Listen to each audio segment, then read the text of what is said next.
Hello friends, Ram Ram, ओम नमः शिवाय। आज मैं आपके लिए लाई हूँ गुरुवार यानी कि बृहस्पति भगवान की व्रत की कथा। क्या है बृहस्पति भगवान की व्रत की कथा, जिसे सुनने से मिलेगी देव बृहस्पति की कृपा। तो वीडियो को लास्ट तक देखिएगा और चैनल को लाइक करना, सब्सक्राइब करना, बेल आइकन पर क्लिक करना मत भूलिएगा। तो वीडियो स्टार्ट करते हैं। देव गुरु बृहस्पति को बुद्धि और शिक्षा का कारक माना जाता है। गुरुवार को बृहस्पति देव जी की पूजा करने से धन, विद्या, मान, सम्मान, प्रतिष्ठा और कई अन्य मनोवांछित फल की प्राप्ति होती है। धार्मिक ग्रंथों के अनुसार गुरुवार को भगवान बृहस्पति जी की पूजा का विधान है। गुरुवार के दिन व्रत और कथा सुनने से घर परिवार में सुख समृद्धि बनी रहती है। तो आप जानते हैं गुरुवार व्रत कथा के बारे में। कथा के अनुसार प्राचीन काल की बात है, किसी राज्य में एक बड़ा प्रतापी और दानी राजा राज करता था। वह हर गुरुवार को व्रत रखकर दीन दुखियों की मदद कर पुण्य प्राप्त करता था। परंतु ये बात उसकी रानी को अच्छी नहीं लगती थी। वह ना तो व्रत करती थी और ना ही दान पुण्य में विश्वास रखती थी। इतना ही नहीं, वह राजा को भी ऐसा करने से मना करती थी। एक समय की बात है, राजा शिकार खेलने के लिए वन गए। घर पर रानी और दासी थी। उसी समय गुरु बृहस्पति देव साधु का रूप धारण कर राजा के दरवाजे पर भिक्षा मांगने आए। साधु ने जब रानी से भिक्षा मांगी तो वह कहने लगे, हे साधु महाराज, मैं इस दान और पुण्य से तंग आ चुकी हूँ। आप कोई ऐसा उपाय बताएं जिससे कि सारा धन नष्ट हो जाए और मैं आराम से रह सकूं। इतना सुनकर बृहस्पति देव ने कहा, हे देवी, तुम बड़ी विचित्र हो। संतान और धन से कोई दुखी होता है?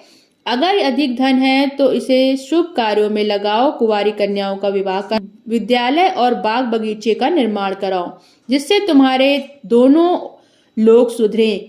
परंतु साधु की इन बातों से रानी को खुशी नहीं हुई। उसने कहा कि मुझे धन की आवश्यकता नहीं है जिसे मैं दान दूं और जिसे संभालने में मेरा सारा समय नष्ट हो जाए।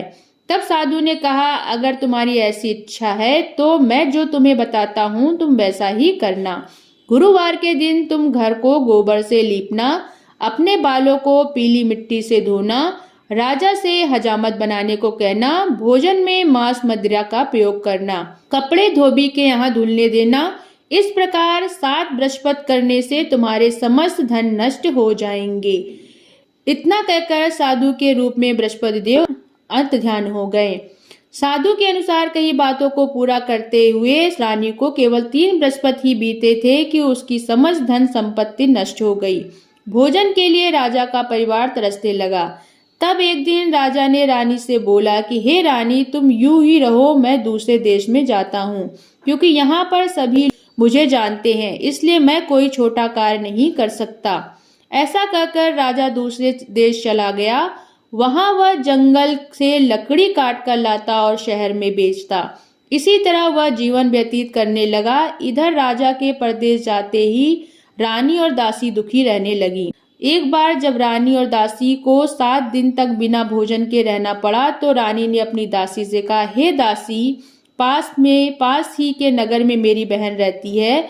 वह बड़ी धनवान है। तुम उसके पास जाओ और कुछ ले आओ ताकि थोड़ी बहुत गुजर बसर हो जाए। दासी रानी के बहन के पास गई। उस दिन गुरुवार था। रानी की बहन उस समय बृहस्पति व्रत की कथा सुन रही थी। दासी ने रानी की बहन को अपनी रानी का संदेश दिया, लेकिन रानी की बड़ी बहन ने कोई उत्तर नहीं दिया। जब दासी को रानी की बहन से कोई उत्तर नहीं मिला तो वह बहुत दुखी हुई और उसे क्रोध भी आया। दासी ने वापस आकर रानी को सारी बात बता दी। ये सुनकर रानी ने अपने भाग को कोसा। उधर रानी की बहन ने सोचा कि मेरी बहन की दासी आई थी, परंतु मैं उससे नहीं बोली, इससे वह बहुत दुखी हुई होगी। कथा सुनकर और पूजा समाप्त करके वह अपनी बहन के घर आई और कहने लगी, हे बहन, मैं बृहस्पतिवार का व्रत कर रही थी। तुम्हारी दासी मेरे घर आई थी, परंतु जब तक कथा होती तब तक ना तो उठते हैं ना ही बोलते हैं, इसीलिए मैं नहीं बोली। बताओ दासी क्यों आई थी? रानी बोली, बहन, तुमसे क्या छिपाऊं, हमारे घर में खाने तक को अनाज नहीं है। ऐसे कहते कहते रानी की आंखों में आंसू भर आए। उसे दासी समेत पिछले 7 दिनों से भूखे रहने की पूरी बात अपनी बहन को बता दी। रानी की बहन बोली, देखो बहन, भगवान विष्णु जब सबकी मनोकामना को पूर्ण करते हैं। देखो, शायद तुम्हारे घर में अनाज रखा हो। पहले तो रानी को विश्वास नहीं हुआ, पर बहन के आग्रह करने पर उसने अपनी दासी को अंदर भेजा तो उसे सचमुच अनाज से भरा एक घड़ा मिल गया। यह देखकर दासी को बड़ी हैरानी हुई। दासी रानी से कहने लगी, जब हमको भोजन नहीं मिलता व्रत ही तो करते हैं, इसलिए क्यों ना इनसे व्रत और कथा की विधि पूछ ली जाए ताकि हम भी व्रत कर सके। तब रानी ने अपनी बहन से बृहस्पतिवार व्रत के बारे में पूछा। उसकी बहन ने बताया, बृहस्पतिवार के व्रत में चने की दाल और मुनक्का केले के जड़ में अर्पित करें तथा दीपक जलाएं, व्रत कथा सुने और पीला भोजन ही करें। इससे बृहस्पति देव और भगवान विष्णु प्रसन्न होते हैं। व्रत और पूजा की विधि बताकर रानी की बहन अपने घर लौट गई। 7 दिन के बाद जब गुरुवार आया तो रानी और दासी ने व्रत रखा। वह घुड़साल में जाकर चना और गुड़ लेकर आई। फिर उसने केले के जड़ तथा विष्णु भगवान की पूजा की। अब पीला भोजन की चिंता को लेकर दोनों बहुत दुखी हुई। चूंकि उन्होंने व्रत रखा था, इसलिए बृहस्पति देव उनसे प्रसन्न थे। वह एक साधारण व्यक्ति का रूप धारण कर 2 थाली में पीला भोजन दासी को दे गए। भोजन पाकर दासी प्रसन्न हुई। फिर रानी के साथ मिलकर भोजन ग्रहण किया। उसके बाद वह सभी गुरुवार को व्रत और पूजा करने लगी। बृहस्पति देव की कृपा से उनके पास फिर से धन संपत्ति आ गई, परंतु रानी फिर से पहले की तरह आलस्य करने लगी।